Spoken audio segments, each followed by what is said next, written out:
அது ஒரு கோடை காலம். ராத்திரி புழுக்கம் தாங்காம சேகர் வீட்டு திண்ணையில படுத்து தூங்கிட்டு இருந்தான்.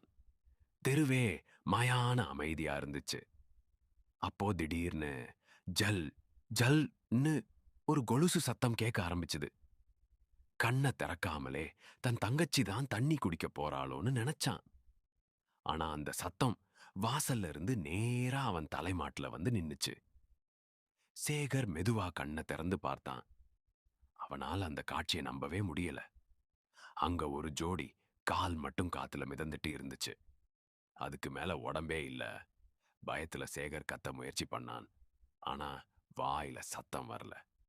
அந்த கால் மெதுவா அவன் கழுத்து மேல ஏற முயற்சி பண்ணுச்சு. நல்ல வேளை. திடீர்னு தூரத்துல நாய் குலைக்கிற சத்தம் கேட்டுச்சு.